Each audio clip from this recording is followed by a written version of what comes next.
ರೈತನಿದ್ದನು. ಒಬ್ಬ ರೈತನಿದ್ದನು. ಅವನದು ಒಂದು ದೊಡ್ಡ ಹೊಲವಿತ್ತು. ಆ ಹೊಲದಲ್ಲಿ ಒಂದು ಬೇವಿನ ಮರ ಇತ್ತು. ಆ ಹೊಲದಲ್ಲಿ ಒಂದು ಬೇವಿನ ಮರ ಇತ್ತು. ಆ ಬೇವಿನ ಮರದ ಕೆಳಗಡೆ ಹೇಗೋ ಏನೋ ಒಂದು ಗುಂಡನೆಯ ಕಲ್ಲು ಬಂದು ಕುಳಿತಿತ್ತು. ಒಂದು ಗುಂಡನೆಯ ಕಲ್ಲು ಬಂದು ಕುಳಿತಿತ್ತು. ಎರಡು ಬೇವಿನ ಮರ ಮತ್ತು ಈ ಕಲ್ಲು ಎರಡೂ ಅನ್ಯೋನ್ಯವಾಗಿದ್ದವು. ಎರಡೂ ಕೂಡ ಅನ್ಯೋನ್ಯವಾಗಿದ್ದವು.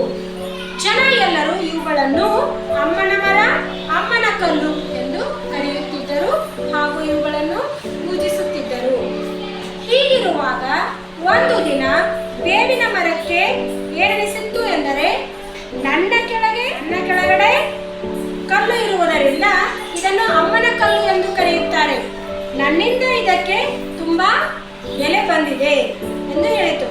ಆಗ ಕಲ್ಲು ಹೇಳಿತು, ಓ ಹಾಗೋ, ನಾನು ನಿನ್ನ ಪಕ್ಕದಲ್ಲಿರುವುದರಿಂದ ನಿನಗೆ ಅಮ್ಮನ ಮರ ಎಂದು ಕರೆಯುತ್ತಾರೆ.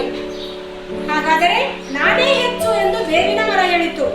ಆಗ ಕಲ್ಲು, ಇಲ್ಲ, ನಾನು ಹೆಚ್ಚು ಎಂದು ಕಲ್ಲು ಹೇಳಿತು. ಎರಡೂ ಕೂಡ ಜಗಳವಾಡತೊಡಗಿದವು. ಆ ಸಮಯದಲ್ಲಿ ಕಲ್ಲು, ನಿನ್ನ ಜೊತೆ ನಾನಿರುವುದು ಬೇಡ ಎಂದು ಹೇಳಿ ಕಲ್ಲು ದೂರ ಸರಿಯಿತು. ಆಗ ಆ ಹೊಲದ ಮಾಲೀಕ ರೈತ ಒಂದು ದಿನ ಆ ಬೇವಿನ ಮರದ ಕಡೆಗೆ ಬಂದನು. ಅಲ್ಲಿ ಕಲ್ಲು ಇರುವುದನ್ನು ಕಂಡು ಅವನು ತನ್ನ ಮಕ್ಕಳಿಗೆ ಇದನ್ನು ನಾಳೆ ಕಡೆಯಿಸಿರಿ ಎಂದು ಹೇಳಿದನು. ಆಮೇಲೆ ಅವನು ಮತ್ತೆ ಮುಂದೆ ಹೋಗಿ ಕಲ್ಲಿನ ಕಡೆಗೆ ಹೋದನು. ಕಲ್ಲು ಒಂದೇ ಇದ್ದುದನ್ನು ಕಂಡು ರೈತನು ಏನು ಹೇಳಿದನು, ಈ ಕಲ್ಲನ್ನು ನಾಳೆ ಒಡೆಸಿ, ಕಲ್ಲು ಒಡೆಯುವರಿಂದ ಇದನ್ನು ಒಡೆಸಿ ಇದನ್ನು ಉಳಲಿಕ್ಕೆ ಬರುತ್ತದೆ ಎಂದು ಹೇಳಿದನು. ಇದನ್ನು ಹೇಳಿದ ತಕ್ಷಣ ಎರಡೂ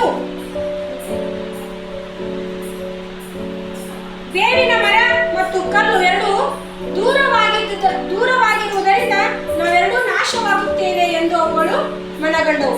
ಆಗ ಕಲ್ಲು ಏನು ಹೇಳಿತು, ನಾನು ಬರಲೇನು ಅಂತ ಕೇಳಿತು. ಬೇವಿನ ಮರ ಬೇಗ ಬಾ ಎಂದು ಹೇಳಿತು. ಕಲ್ಲು ಬೇಗನೆ ಬಂದು ಮರದ ಕೆಳಗೆ ಕುಳಿತಿತು. ಆಗ ಎರಡೂ ಕೂಡ ಅನ್ಯೋನ್ಯವಾಗಿದ್ದವು. ಮಾರನೆಯ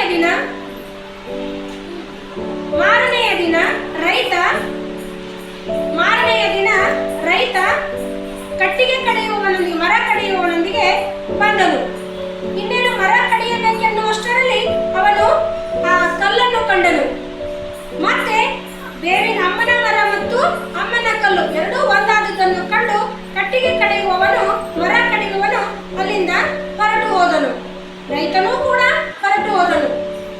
ಹೀಗೆ ಎರಡು ಅಮ್ಮನ ಮರ ಮತ್ತು ಅಮ್ಮನ ಕಲ್ಲು ಎರಡೂ ಕೂಡಿರುವುದರಿಂದ ಯಾರೂ ನಮ್ಮನ್ನು ನಾಶ ಮಾಡಲಾರರು ಎಂದು ಅವುಗಳು ಮನಗಂಡವು. ಅಂದಿನಿಂದ ಬೇವಿನ ಮರ ಮತ್ತು ಅಮ್ಮನ ಮರ ಮತ್ತು ಅಮ್ಮನ ಕಲ್ಲು ಒಟ್ಟಿಗೆ ಬಾಳುವುದರಿಂದ ನಮ್ಮನ್ನು ಯಾರೂ ನಾಶ ಮಾಡಲಾರರೆಂದು ತಿಳಿದು ಅಂದಿನಿಂದ ಎರಡೂ ಒಟ್ಟಿಗೆ ಬಾಳಲಾರಂಭಿಸಿದವು. ಒಗ್ಗಟ್ಟಿನಲ್ಲಿ ಬಲವಿದೆ ಎಂಬ ಹಿತನುಡಿಯನ್ನು ಈ ಒಂದು